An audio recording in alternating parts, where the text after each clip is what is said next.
안녕하세요. 저는 숙명여자대학교 심리치료대학원 누리치료학과 겸임교수로 있는 유재령입니다.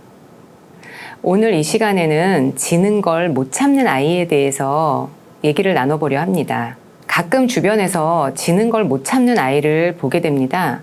지는 걸 못 참는 이유는 아주 다양하기 때문에 그거를 오늘 다 말씀을 드리지는 못할 것 같고요. 그러나 지는 걸 못 참는 순간 아이 마음에는 여러 가지가 있을 수가 있어요. 첫째, 내가 세운 목표를 꼭 이루고 싶은데 이루지 못해서. 두 번째, 지는 것은 너무 불행한 일이야. 지는 것은 운이 나쁜 일이야. 라고 생각해서. 세 번째, 질 때마다 너무 짜증이 나. 네 번째, 내가 뭔가를 못하는 아이가 될까봐. 이번에 못하면 다음에 또 못할까봐. 이런 걱정을 하는 아이들도 있지요. 또 다섯 번째로는 이기면 관심을 받을 것 같고 지면은 주변 사람으로부터 관심을 받지 못할까봐 걱정하는 아이들도 있어요. 그래서 지는 거를 더 못 참는 그런 모습이 생기게 되겠죠.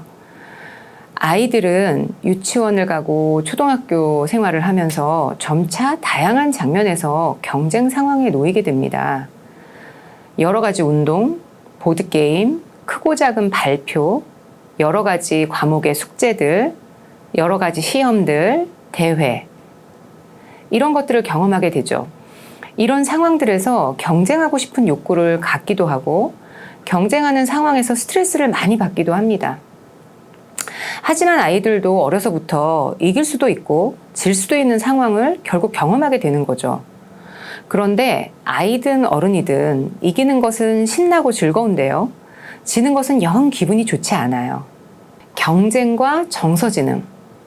언뜻 보면 이 두 단어가 상관이 없어 보이지만 이 두 단어는 서로 상관이 있다고 저는 생각합니다.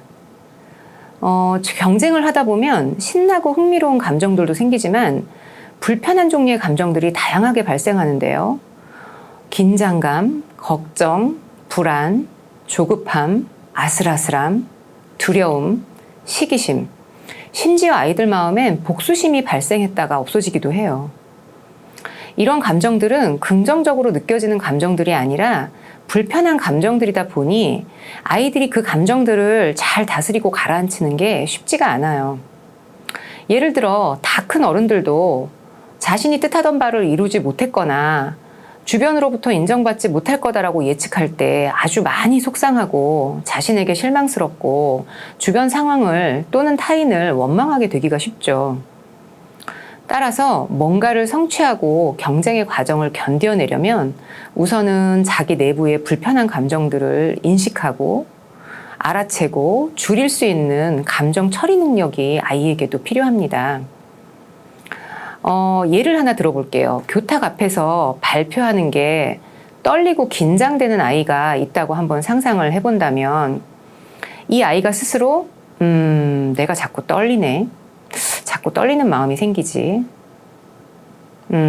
그래. 떨리는 마음을 조금 줄여보자.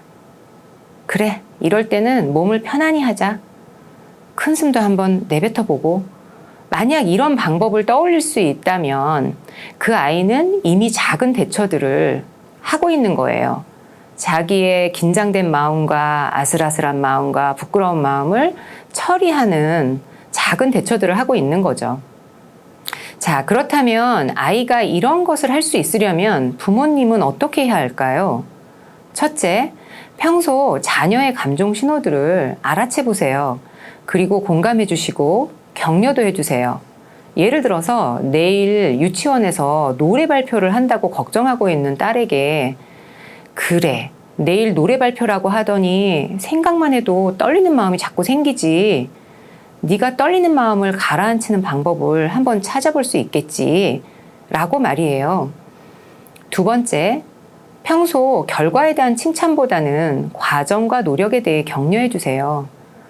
만약 평소 축구팀에서 수비수를 맡던 초등학교 2학년 아들이 내일 옆반과 축구 경기에서 이기고 싶어 한다고 자꾸 조급한 마음을 갖는다면 어떻게 말을 하면 좋을까요? 얘야, 어떤 결과이든 네가 열심히 준비한 게 중요하지. 네가 그동안 수비하는 방법들을 열심히 연습했었잖아. 네가 연습하고 준비한 만큼 해낼 수 있을 것 같은데? 네가 연습했던 기술들, 속도, 판단력 한번 떠올려 보면 어때? 그리고 그걸 믿어보면 어때? 라고 말이에요. 노력으로 이룰 수 있는 것도 많지만 간혹 노력해도 이루지 못하는 일이 생길 수도 있어요. 이에 대해서도 함께 대화를 나눠보세요. 노력했을 때 원하는 만큼의 목표를 이루는 건 아주 만족스럽고 뿌듯한 일이죠. 아이는 아마 아주 신날 거예요. 그렇게 노력했던 방법과 기술을 사용해서 아이가 좋은 결과를 이뤘다면 아이는 아마 그것을 계속 열심히 하게 되겠죠. 하지만 아이가 노력을 열심히 했어도 상대방이 아이보다 더 잘할 수도 있어요. 아이는 자기가 진 것이 아쉽기는 하겠죠. 아마 아주 많이 속상할 수도 있어요. 하지만 상대방의 노력과 실력을 축하해 보기도 하고 상대방 친구가 어떤 방법으로 그렇게 나보다 잘할 수 있었는지 배울 점을 발견하기도 할 기회가 되기도 해요. 경쟁에서 지는 것을 불행한 것이라고 생각하는 아이들이 있습니다. 그런데 다르게 생각해 보면 나쁘다고 생각하는 일일 때 얻을 점이 있기도 하고 좋은 상황이라고 생각할 때 놓치는 점이 있기도 하죠. 사실 스포츠나 보드게임에서 패자가 됐다고 해서 아이가 이후에도 계속 지기만 하는 것도 아니고요. 아이의 인생이 계속 불행해지는 것도 아니죠. 아이가 크고 작은 좌절을 딛고 일어나 보는 경험은 아이를 한 단계 더 발전하게 만드는 전환점들이 될 수 있어요. 아이들이 이룬 결과도 중요하지만 아이들이 해내고 있는 과정에 부모님들이 더 많은 초점과 관심을 두어주신다면 아이는 자기 자신을 더 많이 믿게 될 겁니다. 그래서 오늘의 자기 모습보다 조금은 더 성장한 내일의 자기 모습을 아이가 차근차근 만들어 나갈 수 있도록 응원해 주시면 어떨까요? 이런 하루하루가 모여 아이는 더 많은 내적 능력과 더 많은 대처 행동들을 개발하고 습득해 갈 것입니다. 자, 성장은 완벽한 상태에서 이루어지는 게 아니죠.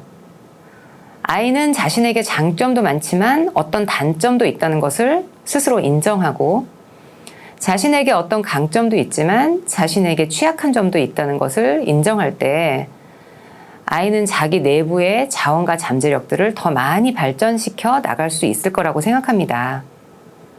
자, 오늘 지는 걸 못 참는 아이에 대해서 여기까지 말씀을 드리도록 하겠습니다.